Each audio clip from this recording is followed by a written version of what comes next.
السكوت عليها جريمة، وانتم كصحفيين تسكتوا عليها، بتشتركوا في الجريمة.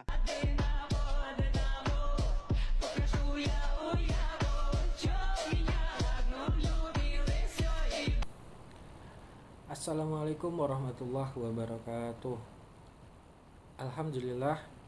Alhamdulillahirabbil alamin, wahdahu wassalatu wassalamu ala asrafil anbiya'i wal mursalin wa ala alihi wa sahbihi rasulillahi ajma'in. Allahumma sholli ala sayyidina Muhammad wa ala ali sayyidina Muhammad. Yang saya hormati dosen pengampu mata kuliah Kapita Selekta Bapak Dr. Muhammad Ilham SAG SSOS M.Hum. Di sini saya akan mempresentasikan materi yang telah dipelajari di kelas, yaitu tentang perjalanan politik Yasser Arafat selaku seorang tokoh sentral perjuangan Palestina, serta organisasi konferensi Islam atau yang disingkat dengan OKI sebagai sebuah wadah solidaritas umat Islam sedunia. Yasser Arafat memiliki nama lengkap Muhammad Yasser Abdul Rahman Abdul Rauf Arafat Al-Qudwa Al-Husaini, merupakan keturunan Palestina yang lahir di Kairo, Mesir. Ia lahir pada tanggal 24 Agustus 1929. Ia memiliki kepribadian yang mandiri dan juga tangguh. Hal ini dikarenakan semasa kecilnya ia tumbuh pada masa kolonialisme Inggris di Palestina, serta pada masa pergejolokan antara Arab dan juga Yahudi. Hal ini membangkitkan kesadaran politiknya bahwasanya konflik yang terjadi di Palestina bukanlah konflik biasa, melainkan hasil dari kegagalan struktural dan juga sistem internasional. Kesadaran politik Yasser Arafat terus berkembang secara sistematis pada masa ia menempuh pendidikan di perguruan tinggi. Ia berkuliah di Universitas Kairo pada jurusan Teknik Sipil. Semasa menjadi mahasiswa, ia dikenal sebagai seorang aktivis di dalam organisasi mahasiswa Palestina. Hal ini diwujudkan dengan ia bergabung ke dalam sebuah organisasi bernama General Union of Palestine Students, dan bahkan ia sempat menjadi ketua di organisasi tersebut. Pada tahun 1950-an, bersama sejumlah aktivis, Yasser Arafat membentuk sebuah organisasi bernama Fatah.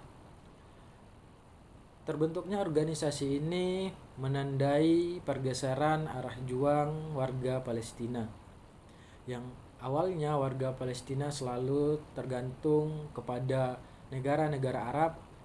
Dengan kehadiran organisasi Fatah, arah juang mereka berubah menjadi perjuangan yang mandiri. Di bawah kepemimpinan Yasser Arafat, warga Palestina bangkit menuju perjuangan tidak hanya di bidang politik tetapi juga di bidang militer. Puncak perjalanan politik dari Yasser Arafat terjadi pada tahun 1969, di mana Yasser Arafat terpilih sebagai ketua Palestine Liberation Organization yang disingkat menjadi PLO. Di bawah kepemimpinannya, PLO mengalami transformasi besar. Organisasi ini tidak dipandang sebagai organisasi perlawanan bersenjata lagi, tetapi dipandang sebagai organisasi politik yang sah mewakili rakyat Palestina. Puncak dari kiprahnya itu terjadi pada tahun 1974 ketika ia diundang untuk berpidato di Sidang Umum Perserikatan Bangsa-Bangsa atau PBB. Di dalam pidato tersebut, Arafat menyampaikan bahwasanya perjuangan Palestina tidak hanya dalam bentuk perjuangan bersenjata, melainkan perjuangan secara diplomasi internasional. Hal ini menekankan hak-hak dari rakyat Palestina untuk menentukan nasib sendiri. Momentum ini menjadikan Arafat sebagai pemimpin yang berbicara di forum tertinggi dunia, sekaligus orang yang berhasil mengangkat isu Palestina ke pusat perhatian global. Hal ini menandai bahwasanya prestasi politik Arafat semakin menguat dengan pengakuan internasional. Sebagai ketua PLO di dalam Liga Arab dan PBB pada dekade 1990-an, Arafat memainkan peran kunci dalam proses perdamaian antara Israel dan Palestina. Hal itu dibuktikan pada tahun 1993 dihasilkannya perjanjian Oslo oleh Arafat. Perjanjian ini membuka jalan bagi pembentukan otoritas nasional Palestina dengan Arafat sebagai presiden pertamanya.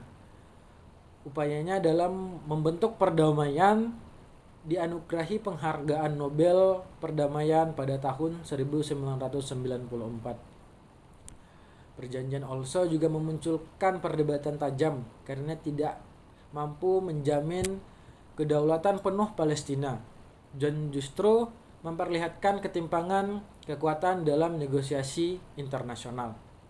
Seiring dengan kiprah Arafat sebagai ketua di organisasi PLO,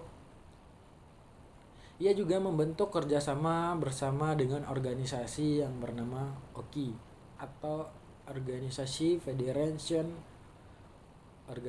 Konferensi Islam yang didirikan pada tahun 1969. Muhammad Yasser Arafat meninggal dunia pada umur 75 tahun pada 11 November 2004 di Prancis. Hal ini menandai berakhirnya perjuangannya untuk memperjuangkan hak-hak rakyat Palestina. Selanjutnya adalah Organisasi Konferensi Islam atau yang disingkat dengan OKI. Merupakan organisasi kerjasama Islam yang lahir dari kegelisahan panjang dunia Islam yang selama berabad-abad berada dalam posisi terpinggirkan dalam tatanan politik global. Setelah berakhirnya Perang Dunia II, banyak negara Muslim memperoleh kemerdekaan secara formal, tetapi kemerdekaan tersebut tidak serta-merta menjadikan mereka berdaulat sepenuhnya. Struktur ekonomi bergantung pada bekas penjajah. Kekuatan militernya lemah dan posisi diplomatik di forum internasional cenderung tidak diperhitungkan. Di tengah situasi tersebut, berdirinya negara Israel pada tahun 1948 menjadi luka kolektif yang terus terbuka. Palestina tidak hanya dipandang sebagai konflik wilayah, tetapi sebagai simbol kegagalan dunia Islam mempertahankan kehormatan, tanah suci, dan kedaulatannya sendiri. Ketegangan itu menjadi titik kulminasi pada tahun 1969 ketika Masjid Al-Aqsa, salah satu tempat tersuci dalam Islam, mengalami pembakaran. Peristiwa ini mengguncang emosi umat Islam di seluruh dunia. Untuk pertama kalinya, kemarahan dan kesedihan itu melampaui batas nasionalisme sempit dan melahirkan kesadaran bahwa dunia Islam membutuhkan sebuah wadah bersama. Bukan sekadar forum diskusi, tetapi organisasi permanen yang mampu menyatukan suara-suara dari negara Muslim dalam menghadapi ketidakadilan global. Disinilah para pemimpin negara Islam berkumpul di Rabat, Maroko, dan menyepakati pembentukan organisasi Konferensi Islam yang kemudian dikenal sebagai organisasi OKI. Dalam masa awal berdirinya, OKI membawa harapan besar. Organisasi ini diproyeksikan sebagai simbol kebangkitan dunia Islam, sebuah kekuatan kolektif yang mampu menandingi dominasi Barat dan Blok Timur dalam Perang Dingin. Dengan jumlah anggota yang terus bertambah hingga mencapai 57 negara, OKI menjadi organisasi internasional terbesar kedua di dunia setelah Perserikatan Bangsa-Bangsa atau PBB. Keanggotaan yang luas ini mencerminkan potensi besar, namun sekaligus menyimpan masalah laten. Dunia Islam bukanlah entitas yang homogen. Perbedaan mazhab, ideologi politik, kepentingan ekonomi, dan orientasi geopolitik membuat solidaritas Islam seringkali berhenti pada tataran wacana. Struktur organisasi OKI dirancang untuk mengakomodasi keragaman tersebut. Konferensi tingkat tinggi menjadi forum tertinggi tempat para kepala negara bertemu dan menyampaikan sikap resmi. Dewan Menteri Luar Negeri berfungsi sebagai perumus kebijakan, sementara Sekretariat Jenderal bertugas menjalankan administrasi dan diplomasi harian. Namun sejak awal, OKI tidak hanya dibekali kekuatan memaksa. Tidak ada mekanisme sanksi yang mengikat, tidak ada kekuatan militer bersama, dan tidak ada instrumen hukum supranasional. Dengan demikian, keputusan OKI lebih bersifat moral dan politis daripada operasional. Meskipun demikian, OKI tidak sepenuhnya stagnan dalam bidang ekonomi dan pembangunan. Organisasi ini berhasil membentuk Islamic Development Bank yang berperan penting dalam membantu pembangunan negara-negara Muslim. Melalui lembaga ini, OKI menyalurkan dana untuk pembangunan infrastruktur, pendidikan, kesehatan, dan pengentasan kemiskinan. Dalam bidang pendidikan dan kebudayaan, OKI berusaha melindungi warisan peradaban Islam dan memperkuat identitas budaya umat Muslim di tengah arus globalisasi. OKI juga terlibat dalam isu kemanusiaan seperti konflik Bosnia pada tahun 1990-an, krisis Rohingya, dan berbagai bencana kemanusiaan di dunia Islam. Namun, tidak ada isu yang lebih melekat pada OKI selain Palestina. Sejak kelahirannya, OKI menjadikan Palestina sebagai agenda utama dan simbol perjuangan kolektif umat Islam. Puluhan resolusi telah dikeluarkan, ratusan pernyataan sikap telah disampaikan, dan berbagai upaya diplomatik telah dilakukan. Akan tetapi, realitas di lapangan menunjukkan bahwa pendudukan Israel terus berlanjut. Hal ini menimbulkan pertanyaan besar tentang efektivitas OKI. Ketiadaan kekuasaan koersif membuat OKI tidak mampu melampaui batas retorika. Organisasi ini kuat dalam pernyataan, tetapi lemah dalam tindakan. Memasuki abad 21, tantangan OKI semakin kompleks. Dunia Islam tidak hanya menghadapi tantangan eksternal, tetapi juga konflik internal yang semakin tajam. Rivalitas antara Arab Saudi dan Irak, konflik Suriah, perang Yaman, serta ketegangan politik di berbagai negara anggota menunjukkan bahwa kepentingan nasional seringkali mengalahkan solidaritas keislaman. Dalam banyak kasus, OKI justru menjadi penonton dari konflik yang melibatkan anggotanya sendiri. Upaya mediasi sering gagal karena negara-negara besar dalam OKI memiliki agenda geopolitik masing-masing. Perubahan nama dari Organisasi Konferensi Islam menjadi Organisasi Kerjasama Islam pada tahun 2011 mencerminkan upaya pembaruan dan refleksi internal. Perubahan ini dimaksudkan untuk menegaskan orientasi kerjasama yang lebih konkret dan pragmatis. Namun perubahan ini tidak otomatis mengubah realitas politik. OKI tetap berhadapan dengan masalah klasik, seperti lemahnya komitmen politik kolektif, tanpa kesediaan negara-negara anggota untuk mengorbankan sebagai kepentingannya untuk OKI atau organisasi ini berkembang menjadi aktor global yang efektif.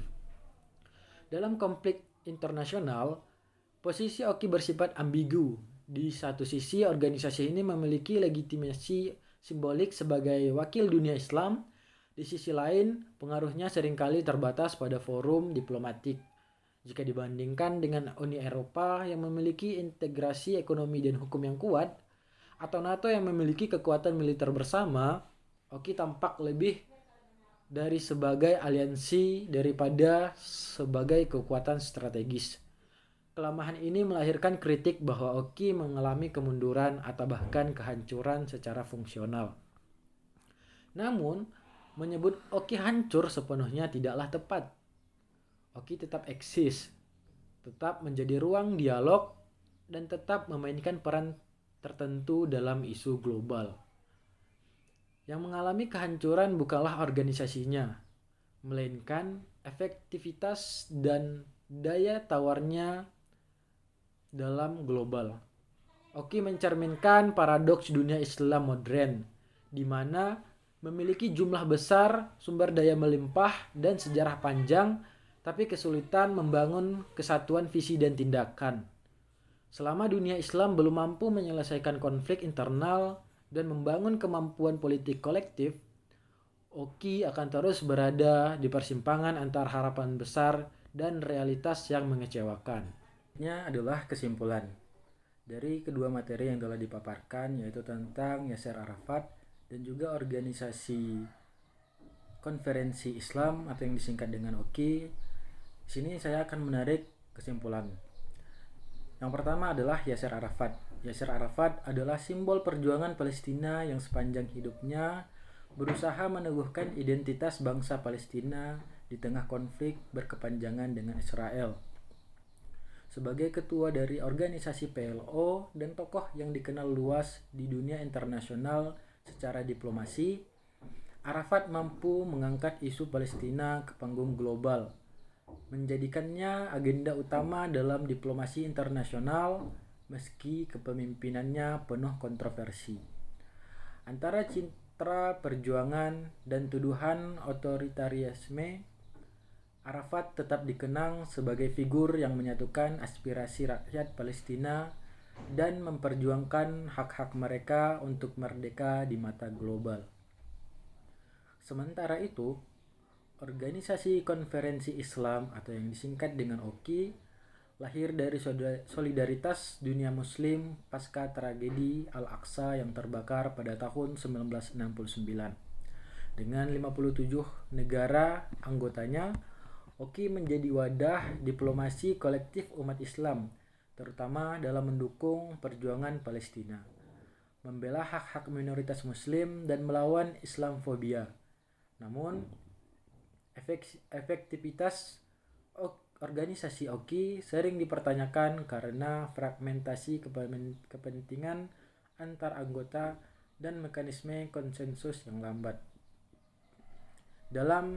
Jika dipadukan, Arafat dan OKI menunjukkan dua wajah perjuangan dunia Islam. Satu melalui figur karakteristik yang menegakkan massa dan diplomasi personal, dan satu lagi melalui institusi multilateral yang berusaha menyatukan suara negara-negara. Keduanya sama-sama berperan penting dalam menjaga isu Palestina tetap hidup di panggung internasional meski keduanya menghadapi keterbatasan dan tantangannya masing-masing. Arafat dalam kepemimpinan internal dan OKI dalam efektivitas kelembagaan.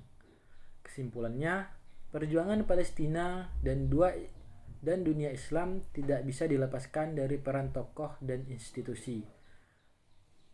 Arafat sebagai simbol perlawanan dan OKI sebagai simbol solidaritas. Sekian presentasi yang dapat saya sampaikan. Salah dan janggal saya mohon maaf. Wabillahi taufiq wal hidayah.